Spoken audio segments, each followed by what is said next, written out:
everyone, my name is Mohini and this entire video is going to be about a particular question seen on the digital SAT. Now the name of this question type is Command of Evidence Textual Type.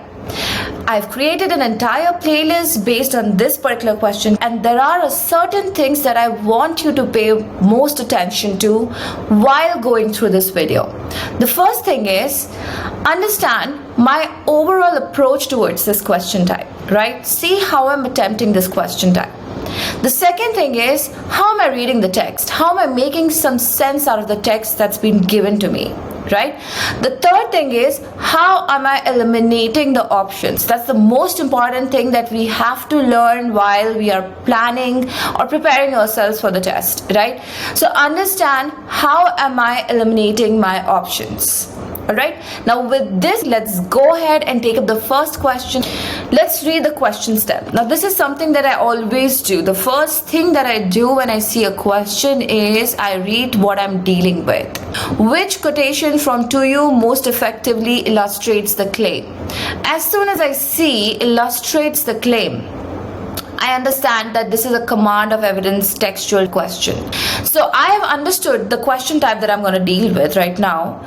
And what is it really saying? It's saying that I need to look out for a quotation from "to you" which most effectively illustrates the claim. Now what's that claim? To understand that claim, I have to go to the text and understand what the claim is, right? So the second step is go ahead and read your text. Let's start reading.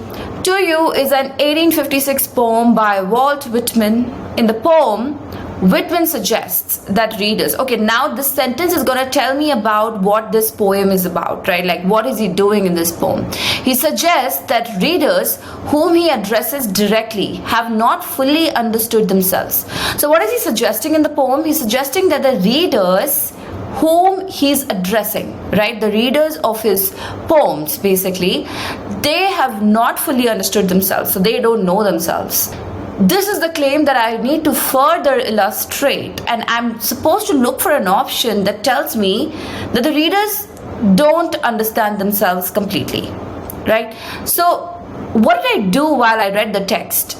I basically simplified whatever I am looking for. So when I go through the options, I will know that I'm looking for an option that tells me that the readers have not fully understood themselves. They don't know themselves.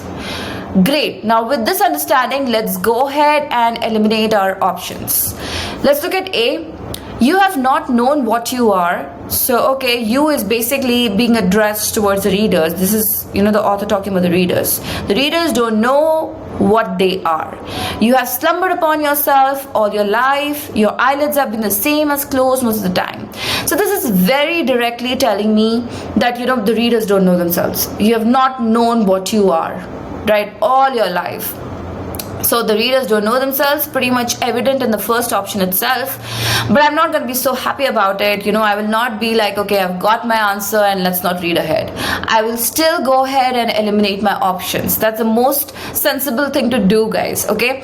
Unless and until you are facing some time crunch, don't just mark your answer, the first option, and move ahead. Eliminate all the options, okay? Let's go to B. These immense meadows, these interminable rivers, you are immense. So the reader over here is simply telling us that the readers are immense, okay? And interminable, okay? They are.